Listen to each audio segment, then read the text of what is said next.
Okay, so that completes our general training. The classes of hazard that I think that everybody should know about, whether they're going to be working with them or not, to be prepared for walking into a laboratory space. Now, in terms of the specific training, as I mentioned, this is something that's unique to your area and will not necessarily be relevant to other people. So, for instance, people in biology that are working with dissection specimens and slides are not necessarily going to need to learn about the things that someone in chemistry who needs to work with, say, a rotovap, or someone, say, in the biotech space that are working with the Western blotting apparatuses, or the incubators and the, I'm trying to remember the name right now for it, our bioreactor. Thank you. Our bioreactor here for working with tissue. Purification systems or whatever, running gels. Basically, same thing, yeah. Running gels. Maybe there would be some comparison between microbiology, between the staining, but the point is that I'm not going to be able to go into detail on all these specific areas here. So if you have any questions that you want to ask, something you're concerned about, something your students bring up to you, please feel free to come to me or the technicians, and we'll try to work with you on that. We can also set up new safety operating protocols if necessary. All right, so that brings me to the safety training part of this. So this is the part where I said it's how you need to conduct yourself in the laboratory space. So again, why do we do this? We do this to ensure the safety of students, faculty, as well as the staff in the laboratory setting. And I'd like to point out the staff aspect, because this is the part that is often overlooked. People think about, well, the students are in the lab space, the faculty, the instructor are in the lab space, but the staff, they tend to be outside, they're working elsewhere. That's not necessarily true. If you think about it, some of the staff have to come into the lab spaces themselves, so we need to make sure we present a safe environment for them. But in addition, the students and the faculty will be then going from the lab space outward and interacting with the staff. So, for instance, if you're working in microbiology and you just work with some microbes that you don't want to expose people to, well, make sure that you're not wearing your gloves, make sure you're not wearing your lab coats and such. Because if you take them out, now you're exposing other people, such as the staff here, to that. This also allows us to know about the hazards that are in the lab, so we just went over the different classes at least. It helps us to minimize the risk to everyone associated with the lab space. And it's also a good time to remind people about the personal protective equipment. So I'm fairly certain that all the people that are working in the lab space know about the PPEs that are supposed to be required. But after you work in a lab space for a long period of time, and I've been working for half my life there, and I've seen this, you start taking it for granted, you start, taking, I don't even want to say risks, but you just, you start forgetting about things. Yeah, and it's very common. Yeah, and so it's always a good idea to just remind people about these things every now and Over and over. Yeah, over and over helps too. Okay, so the most important thing when you're working in the lab space is to use your head. And by that, I mean to just exercise caution and good judgment. Students should always follow the instructions given to them by their teacher. So try to make sure that if you tell them not to touch any of the chemicals until you're done with your talk, stuff like that, or telling them that they have to wear such and such PPE, lab coat, safety goggles, it's important to make sure that they follow your instructions. And that said, they also need to notify you, the instructor, immediately if any kind of accident or unsafe situation occurs in the lab. In this case, at RCC, our max students right now are at 18 students per class, and there's only one of you. Technicians might be over in the prep space, so there's a lot more of them to be around in the area and know if something is going on, something fell or spilled, and so they need to be your eyes and ears telling you what's going on.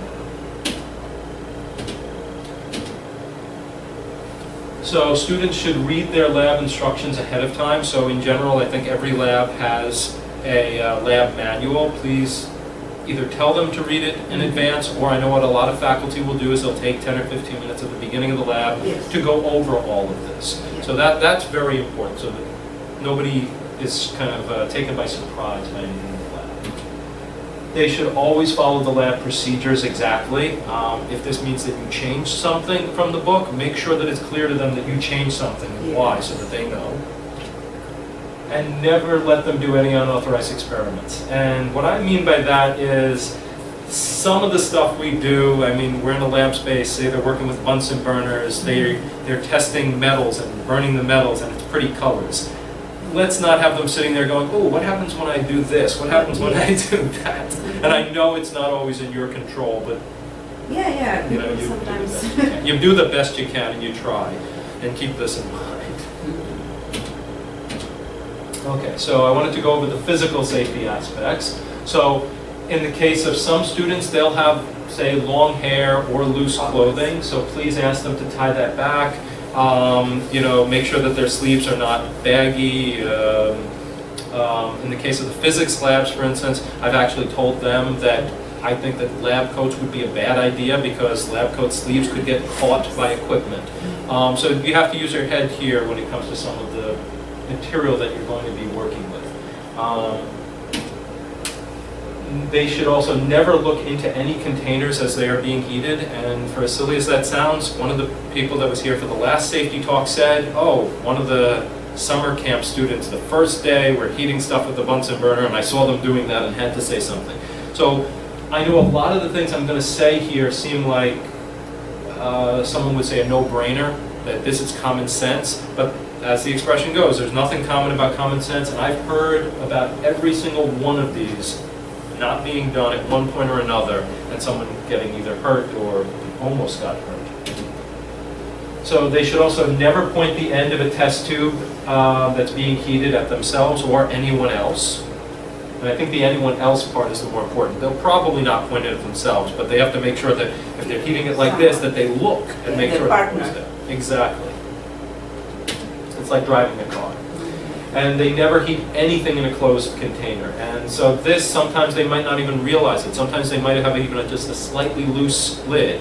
But what I always tell people, say for bottles, is it needs to be at least a quarter of a turn, maybe half a turn. With autoclaves, whenever I'm autoclaving something, I always sit there and make sure that the lid will jiggle if it's going in there. Okay, and then the physical safety for things like, say, glass or sharp items. So if somebody gets a cut, they need to obviously notify you in advance. And hopefully you'll be able to then point them in the direction of the lab safety cabinet where we keep, say, the first aid kits.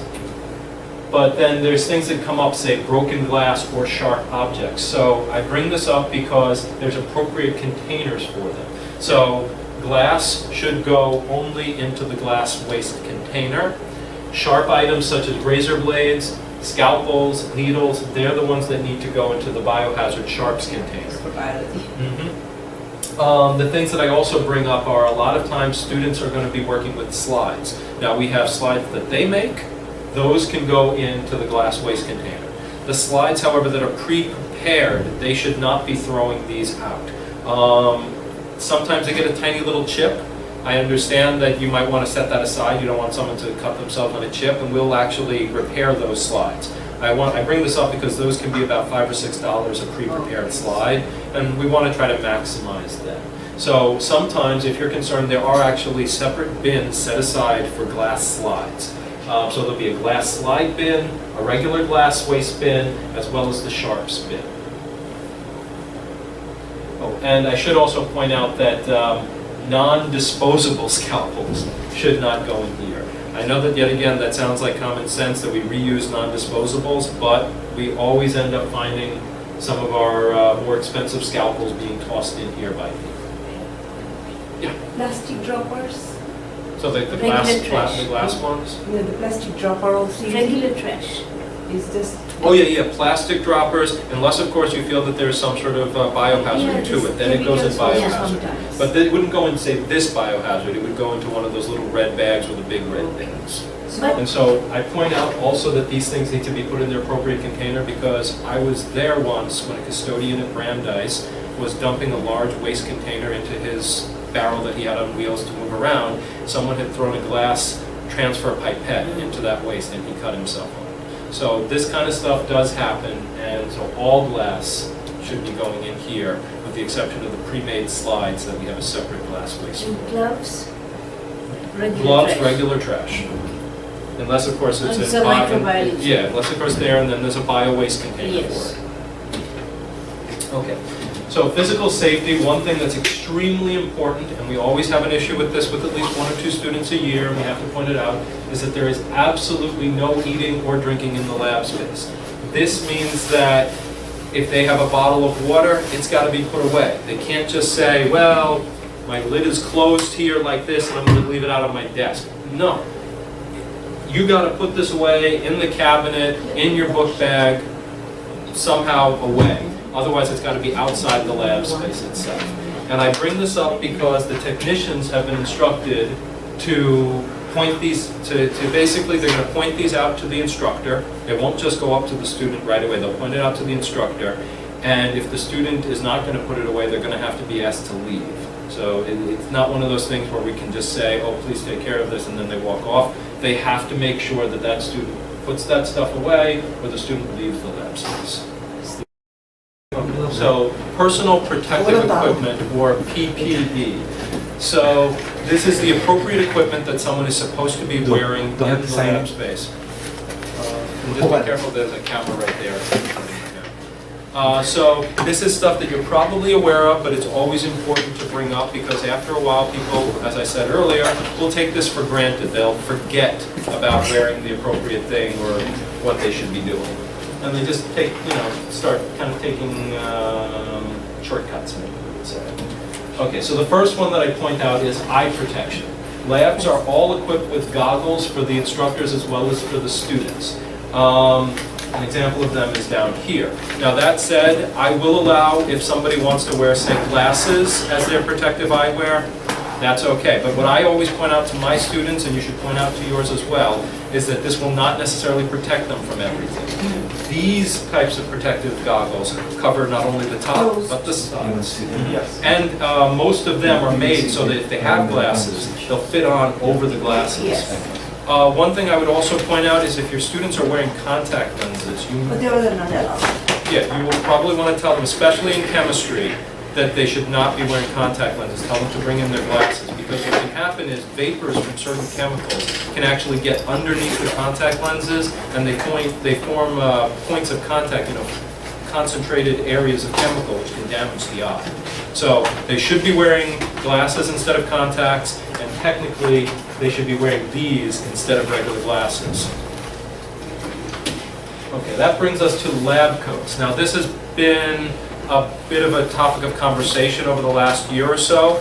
I point out lab coats because the department, prior to my ever showing up here at RCC, voted that all the labs on the 4th and 5th floors should be using lab coats. The 3rd floor labs, it is suggested but not a requirement because all the material down there is non-hazardous. The labs were oriented that way. And as I pointed out earlier, the physics lab, you might not want to have lab coats that could get caught.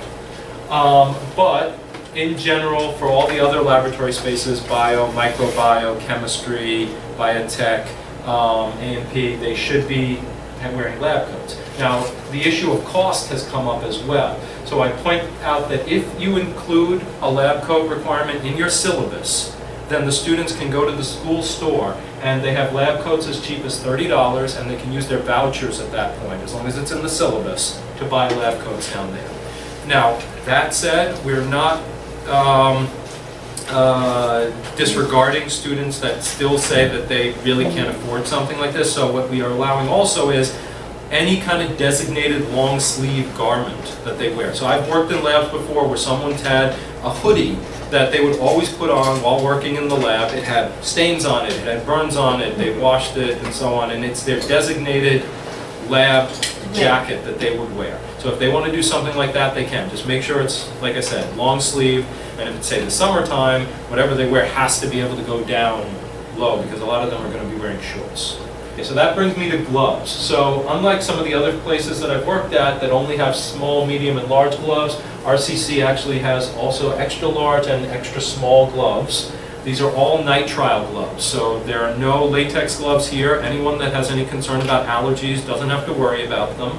They're also powdered free, but even then you should probably instruct your students to wash their hands after they take their gloves off because they do kind of leave a bit of a residue and a smell to them. But every lab is outfitted with a station of gloves. And if there are missing gloves, you need to notify myself or the technicians and we will replace them.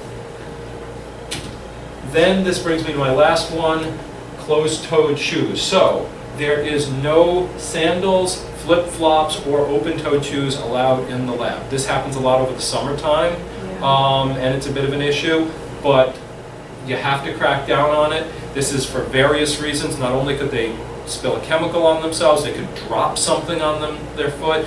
A beaker that fell off the bench here would send shards out this way, so someone several feet away could get a piece of glass at that point. So no matter what, if your student comes in and they're like this, they cannot participate in the lab. Not allowed. Okay? What I used to do in the summertime, and you can suggest this to students if the time ever comes, I would come to work in flip-flops myself. I had a pair of shoes that I would just change into. Yeah, some of them are actually carrying a pair of shoes. Yeah, and that is perfectly fine. It's a good way to deal with the situation. So, what to do if? These are various things that might come up in the lab space and how to proceed when it does happen. So, in case of an emergency in which a chemical, say, goes into your eye, you would use the eye wash station. Now, this is an example of one eye wash station. This is not what we have here at RCC. We have the ones that are on a hose built into the desk. So basically, you would grab it, lift it up, the hose would extend. When you squeeze the handle, the eye wash water will come out. Yeah, we never used that, so I'm like, So, can we do it? yeah, I've tested them. They work. They are tested every year to make sure that the water runs at a certain amount as well as a certain clarity. What I would suggest is obviously that they're right next to the sink and they should orient themselves over the sink. There is a flat knob, like you press it and it will start Yeah, but shower. well, this kind Yeah, is like yeah. that. But the type we have is not like that. The type we have is you have a handle and then there's a little lever that comes out like this from the handle. You want to squeeze that Okay. lever and that will start the water going. Okay. Okay, and they can hold it in their hands and orient it like that. All right. Old one. Well, it depends on the setup. You know, like if So- that works with a sink, this works with a basin. In general, the rule of thumb is that if something like this occurs, you want to have them flush their eyes for about 15 minutes. Now, one thing I'll point out is when somebody is flushing, keeping their eyes constantly open, 15 minutes, water rushing in, their eyes are going to be irritated from the water itself. So keep in mind that if their eyes are irritated and they're red, a lot of that could also be from the water. But you know, they should be flushing their eyes and then making sure afterwards that everything was safe. Okay, so what to do if your clothing catches on fire, or for instance, you got so much chemical spilled on yourself that your lab coat is not enough. You can't just take off your lab coat and you're fine. If you feel that you need to get that chemical removed immediately, you would use the safety shower. And so that's for chemicals, like I said, or if you're on fire. So the safety showers that we have here at RCC are similar to this. They have the spigot above. We do not, however, have this kind of a pull chain. All of the safety showers we have here are ropes that are attached to the wall. So what you would do in this case is you would not be pulling down on the rope. That would be more difficult. You would want to pull the rope away from the wall. So there's a point where it's in contact with the wall. When you pull it, it will pivot on that point and then pull down from above. So that would probably be the easier method to activate the safety shower. One important thing that I'll bring up is you do not want to store anything under the safety shower. This has been an issue in the past, mostly in A&P, where there's a very big open space underneath the safety shower and people thought, hey, let me put a cart there, let me put the computer there, let me put some boxes there. Ever since I got here, we have been clearing that space out, and it has remained clear. However, occasionally I will find a computer cart or something being left there. Okay. It doesn't mean that that's your space, but in your space, wherever the safety shower is, please make sure that there's a Yeah, it can sufficient be lab card. here. And actually, it's a violation. It is a Someone violation. take a picture of that? It's a It violation. is a violation, that's why we do not allow it. And that means also don't put anything up against the wall there. So, you know, for instance, you put something against the wall, maybe the shower's accessible, but you might block the rope. So the whole area needs to be left open. And yet again, when you pull on this, keep in mind that it comes out at 20 gallons of water per minute, and there are no drains underneath. So should someone pull a safety shower, there's going to be a lot of water flooding the entire floor there. Okay? So what to do if a chemical spills on your skin? So obviously they should need to notify the professor, but they need to also then rinse their hands. Same as for the eye wash, they need to do it under the water for about 15 minutes and then take appropriate action afterwards. In general, my rule of thumb is I tell students to wash their hands both before lab as well as after lab. And that presumably after lab would be the more important for at least avoiding anything from the lab coming with you. But in addition to that, say if you're working in something that's got to stay sterile, you know, you want to have clean hands beforehand. You never know what could have been on it from before. So what to do if you get a small chemical spill?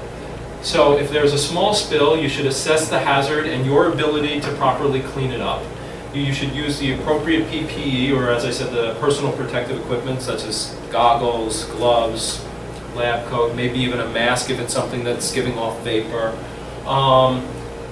You follow the proper cleanup and disposal procedures that are outlined in the MSDS. So MSDS stands for Material Safety Data Sheets. So when in doubt, look it up. These data sheets have all the information about what the type of hazard is, how you should go about working with it, and the like. And for biological hazards, you want to identify the proper disinfectant to use. So say you spilled a bit of bacteria, well, maybe you need to use bleach at that point and not just wiping it up with just water. You want to either use bleach, some alcohol maybe, or a very strong disinfectant that we use on the counters. And if you are unsure, you should be contacting the lab technicians or myself, the lab safety officer or director. And like I said, this is if it's a small spill and you feel comfortable with it. And keep in mind that we also have spill kits in each of the lab spaces. So if you haven't looked in the spill kits before, they're broken up into categories. They're very self-explanatory. One will be marked acid neutralization, one will be marked base neutralization, one will be marked solvent absorbent. So the idea is, say you spilled hydrochloric acid a little bit on the bench, grab your acid neutralizing compound, sprinkle a little bit on, it will soak it up and neutralize the acid, and then there'll actually be in the kit bags as well as equipment for properly cleaning that up. And so then we would put it in the solid hazard waste facility area, and we would then have it disposed of at the end of the year. But what to do if there's, say, a large spill, something that you don't feel comfortable with? Say if there's a fire or a health hazard that exists. Well, one, immediately pick up one of the black phones that are there. This will dial 0 for security. Security will contact 911 immediately. So I point this out because it'll take time for, say, the police to get here, but the security are already here. They will come up immediately and make sure that everything is cordoned off and that the proper procedures are taken to make sure nobody gets hurt. For these large spills that do not, say, present a fire or health hazard, you could also contact the technician staff or myself, as well as the building security, and we'll hopefully be able to take care of that. So how to avoid trouble? Obviously wear proper protective equipment that I've mentioned already. When in doubt, ask. Nobody will think anything of you for asking. In fact, I always appreciate it when somebody asks and doesn't just do something and then later we have a problem. Never taste chemicals. Yet again, should be self-explanatory, but you'll always find some students that, hey, what do you think this tastes like? Or it smells like bubble gum, because you're working with some aromatic compounds and you wanted to produce something that smelled like bubble gum. It doesn't taste like bubble gum. No. Never mouth pipette. Yet again, stuff like this sounds like common sense, but I have known someone who told me that they burned their mouth pipetting with sulfuric acid. Why they did that, I have no idea. And so if you are smelling a chemical, never put your nose right up to the container. You should basically always keep the container away from you and maybe waft it like this towards you if you need to smell it. In general, though, smelling chemicals is not necessarily a good idea. All containers should be labeled. So I bring this up because for some of your labs, you'll be working with unknowns. Now, even though it's an unknown to the students, there has to be some label there so that the technician staff later knows what it is, and we can put it away appropriately, or it can be stored appropriately. Something that's, say, an unknown in an alcohol, we don't want to just leave lying out on the shelf. I bring this up only because when last I needed to dispose of our hazardous waste before the summer, there were about 2 or 3 bottles marked unknown, and we had no lab number associated with them.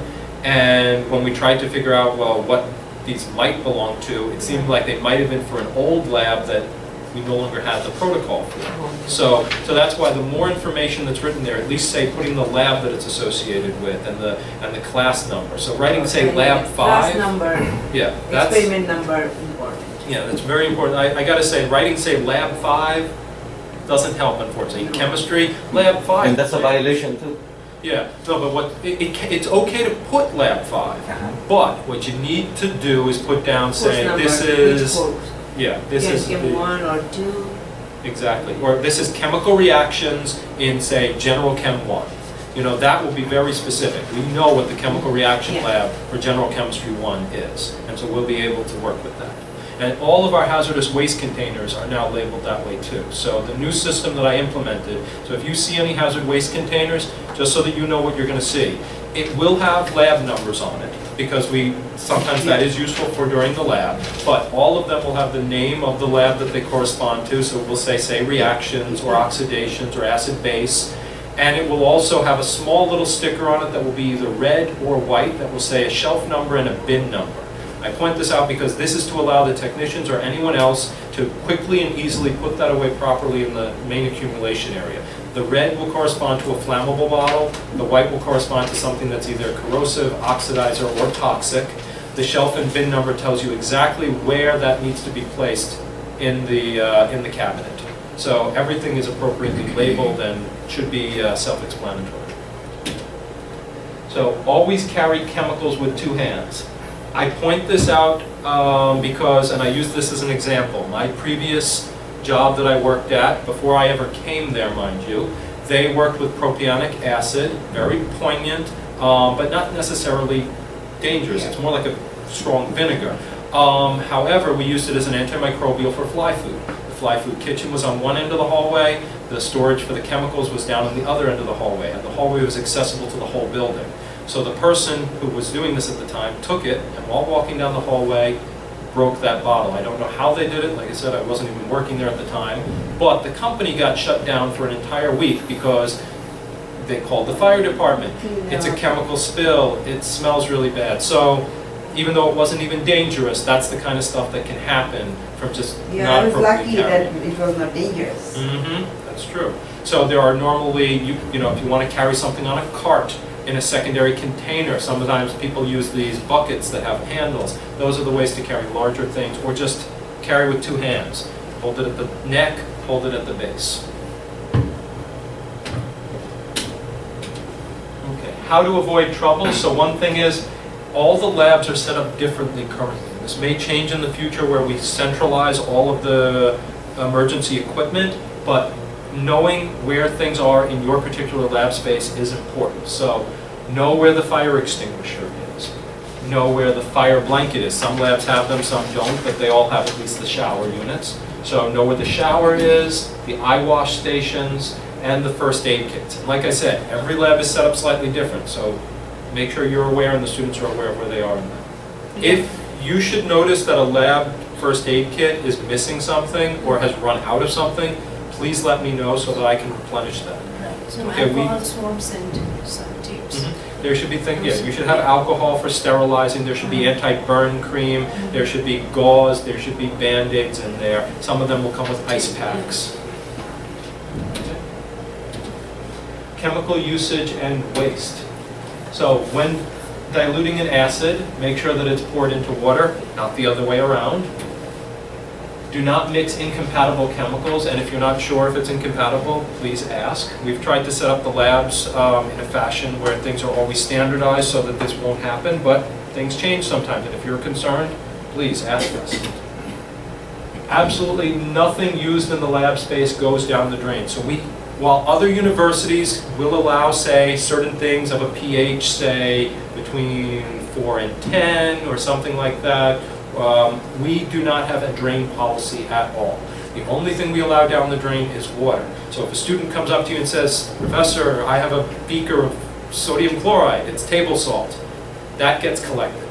Okay, we cannot put anything down the drain. And we will collect these things. A lot of times some of the basic stuff is also mixed with things that can't go down the drain. So something like salt is mixed with something like alcohol because you were doing a DNA purification. And so that can't go down the drain anyway. So no nothing. drain policy except water. If you got a beaker of water that you were using to heat something up, you can pour the water down the drain. Just water. That's it. Waste is collected in satellite accumulation areas. So this is an example of one. All of our satellite accumulation areas are like this. They're inside the hoods. Satellite accumulation areas will have the bottles inside secondary containers, and they have to be kept that way. All the bottles must have proper labels, such as this is the type we use here at RCC. They will indicate the chemicals that are inside it, as well as the hazards that exist. And as I said before, they could have more than one hazard. They could be ignitable, toxic, corrosive, reactive, oxidizer, or any combination of those. All these bottles must be inside, I said, the secondary containers, and they must be properly capped. I bring this up because when I first got here, within the first week or two, I had found a bottle that, while in a secondary container, was uncapped, and I could smell the vapor coming off of it. Okay, in that case, it wasn't particularly hazardous, but this is the kind of stuff that you have to do. So, And once they are almost full, they have to be, so the way that it's done right now is, after each lab, the waste bottles are removed and moved to the satellite, the main accumulation area, where, like I said, they'll be put on their appropriate shelf and in their appropriate bin. And then the new waste bottle will be put out. right. Sometimes they might stay around for 1 week or something like that, but that's where I said the lab number, as well as the specific name of the lab being written on the bottle, is important. And when in doubt, like I said, every bottle is labeled so that you know whether or not you can put something. If you're disposing of ethanol and ethanol is not written on the waste label, then, ask about that. Ask the technician, ask myself about that. Maybe there was an oversight and it was left out, or maybe it's the wrong waste bottle. Also, it should be in the hood. Yes. No, I said all satellite accumulation areas are kept inside hoods. And please remember to keep the sash appropriately down, so there will be a sticker there indicating at what height the hood is active and appropriately functioning. I bring up the chemical hazard symbol just because you will find this on certain bottles. So this will indicate the different types of hazards that are associated with that chemical. So red, as we mentioned before, always indicates flammability. So just because the red is there doesn't mean it is flammable. A 0 means it's not flammable at all. That tells you right there.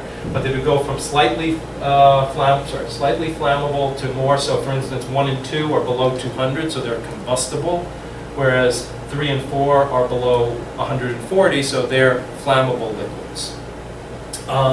The blue will indicate the health hazard, yet again going from 0, which is not a health hazard at all, up to 4, which could cause death. The reactivity or stability is indicated by yellow, and then specific hazards to consider are listed in white. So for instance, OXY written here would indicate that it's an oxidizer. Something like W would indicate that no water, or sometimes I think it's like a dash W you'll see. ALK, that it's alkaline or acid will be written there.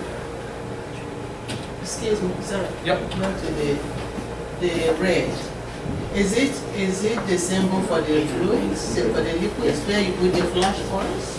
No, so this is the No, they're general symbol used for all chemicals. So for instance, if I had DNA and I wanted to label it, I would put this on it and I would write 000 and leave that blank, because it is not flammable, it is not a health hazard, and it is not reactive. But this would tell you that. That by seeing the fact that it's 000, it tells you that. Or by seeing that something is, say, 00, this is blank, and this is a 1 or a 2, you know that that substance is slightly flammable, but that you're not worried about a health risk, for instance, to it.